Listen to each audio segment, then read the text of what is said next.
Animal cinema release అవ్వగానే చాలామంది tweets పోస్టులు పెట్టేటప్పుడు మిమ్మల్ని మెన్షన్ చేశారు చాలామంది. ఒక హిందీ సినిమా చూడగానే మాకు అది హిందీ సినిమాలో అనిపించలేదు, తెలుగు సినిమా స్ట్రైట్ అని అనిపించింది. ఫస్ట్ యానిమల్ గురించి ఏంటి, అది ఎప్పుడు స్టార్ట్ అయింది? అలా అది అరుదుగా జరిగే విషయం అండి. మీరు అన్నట్టు హిందీ సినిమాలు డబ్బింగ్ సినిమా అన్న పాయింట్లో చూసేస్తారు కదా. సో అది కాదు, Telugu director Sandeep Reddy Vanga is very particular. కాబట్టి నేను కూడా దీనికి ఎక్స్ట్రా మైల్ పరిగెత్తాల్సి వచ్చింది. అంటే I had to work extra. దీనికి ఇంకెలా చేయొచ్చు, ఎందుకంటే sentence formation వాళ్ళదండి.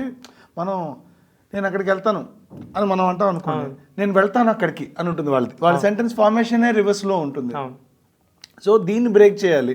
At the same time lip sync అవి పెట్టుకోవాలి, తెలుగుదనం ఉండాలి. సో అలాంటి వాయిసెస్ పట్టుకోవాలి. సో ఇన్ని చాలా టఫ్ జాబ్ అండి. నా highest number of working hours ఈ సినిమాకి జరిగింది. ఎక్కువ డేస్ 434 hours. అంటే డబ్బింగ్ స్టూడియో మీద దాదాపు ఒక 5 లక్షలు ఖర్చు పెట్టింది నేనే అవుతుందేమో నాకు తెలిసి. కానీ అవుట్పుట్ కూడా నిజంగా చూస్తే అనిపించదు. చాలా సీన్స్ లో పప్పా అని ఉంటుంది, మనకి ఇక్కడ కన్వర్ట్ చేయాలి. అసలు ఆ ఎఫర్ట్ అనేది వర్క్ చేసిన వాళ్ళకి, దాని గురించి తెలిసిన వాళ్ళకైతే అర్థం. ఎగ్జాక్ట్లీ అండి. ఇప్పుడు పాప నాన్న సింక్ అవ్వదు, అదొక్కటే నేను ఈ సినిమాలో త్యాగం చేసిన సింక్.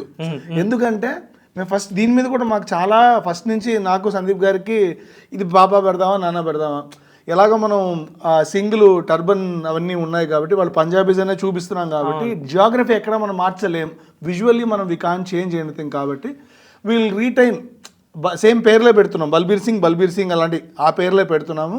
సో దీన్ని కూడా పాప అనేద్దాం అన్న పాయింట్లో. అండ్ సాంగ్స్లో ఏమో నాన్న అని వాడుతున్నప్పుడు ఇక్కడ పాప అన్నప్పుడు ఎక్కడో డిస్కనెక్ట్ అవుతారేమో అని చెప్పి లాస్ట్ మినిట్లో మొత్తం పాపాగా చేసినవన్నీ నాన్నగా మార్చాం. ఇది ఒక పెద్ద టాస్క్.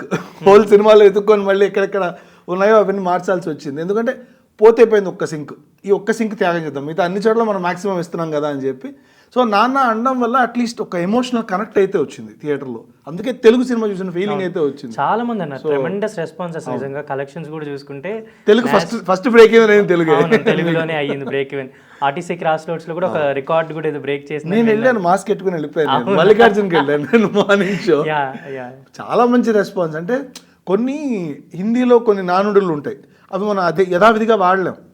అంటే ఇప్పుడు ఎలా చెప్పింది మీకు, ఒక కమర్ ఠీక్తా అన్నట్టుంది అనుకోండి, అక్కడ మనం అంటే పొట్ట నిటారుగా ఉందని రాస్తే ఎట్లా ఉంటుంది, ఇందిరా అది అంటారు. అదే ఫస్ట్ తోను వేస్తారు స్క్రీన్ మీద చూసి అంటే నన్ను తలుచుకొని.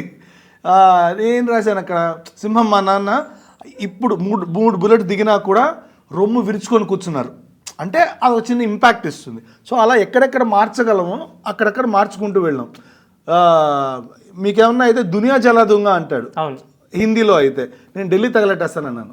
సో దానికి ఏమవుతుంది, సడన్గా ఒక వేరే ప్రపంచం సింక్ అవుతుంది, దునియా సింక్ అవుతుంది. దునియా ఓపెన్ లిప్ ఉంది కాబట్టి ఢిల్లీ అంటే కొంచెం ఓపెన్ సింక్ ఉంది.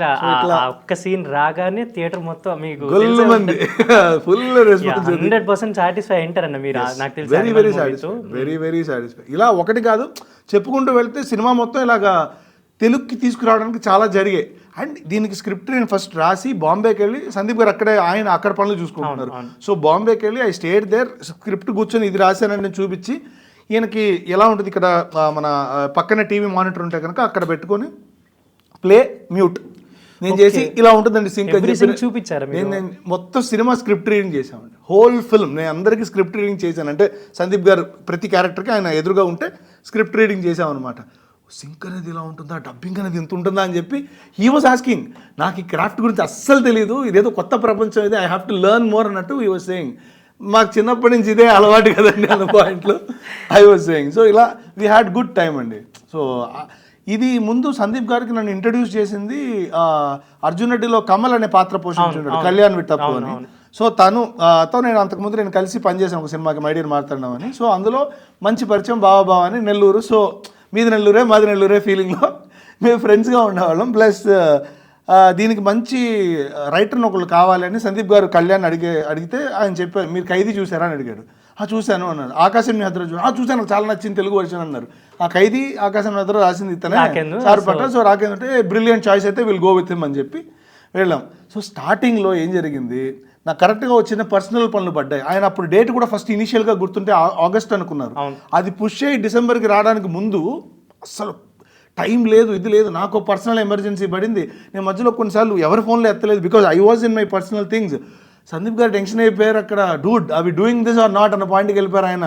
సరే అయితే సార్ సినిమా నాకు పిచ్చిగా నచ్చిందండి, నేనే చూసిన ఫస్ట్ ఆడియన్స్ కదా, I'm not gonna lose this film, నాకు ఎలాగైనా నేను ఫినిష్ చేస్తాను ఇది అన్న పాయింట్లో నేను ఒక 5-6 థియేటర్స్ చెప్పుకున్నాను ప్యారలల్గా దీన్ని రన్ చేద్దాం ఆగస్ట్ లోపల కొట్టేద్దామని. బట్ సీజీ మిగతా ఇష్యూస్ కూడా ఉన్నాయి కాబట్టి, మిగతా అన్ని లాంగ్వేజెస్ కూడా చేయాలి కాబట్టి డిసెంబర్కి ఆయన పుష్ చేయడం జరిగింది.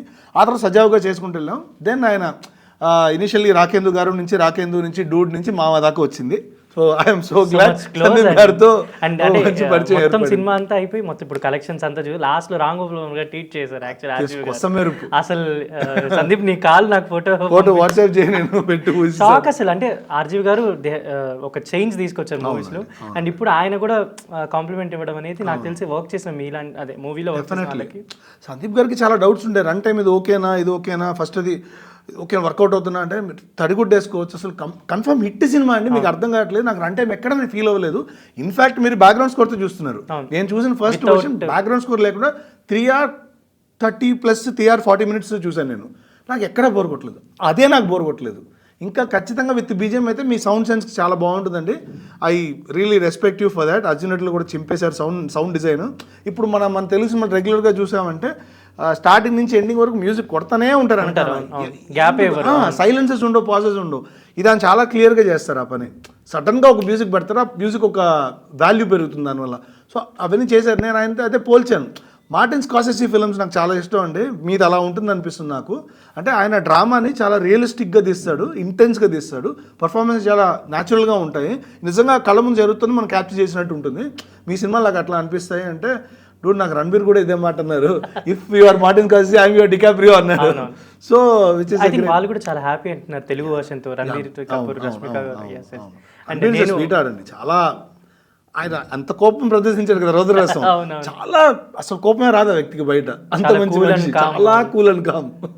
అండ్ నేను యాక్చువల్ అంటే సినిమా అలా స్టార్ట్ అవ్వగానే ఒక 2-3 నేమ్స్ పడ్డ తర్వాత అనుకుంటా, డబ్బింగ్ సూపర్విజన్ బై రాకేందు మౌలి వెన్నెలకంటి అలా పడగానే అసలు నేను ఫెల్ట్ వెరీ హ్యాపీ. అయ్యో అది ఉంటుంది కదా మనకి, అంటే నాకు ఒక 2-3 ఇయర్స్ నుంచి తెలుసు, అలా పేరు చూడగానే నేను ఫెల్ట్ వెరీ హ్యాపీ. వెంటనే మీకు సినిమా అయిపోయిన తర్వాత వెంటనే టెక్స్ట్ చేశాను actually. I'm happy, I'm continuing the legacy of నాన్నగారిది. సో నాన్నగారి తర్వాత అన్నీ చేశారు ఆ పని, ఇప్పుడు నేను చేస్తున్నారు, మేబీ ఆ లెగసీ. అండ్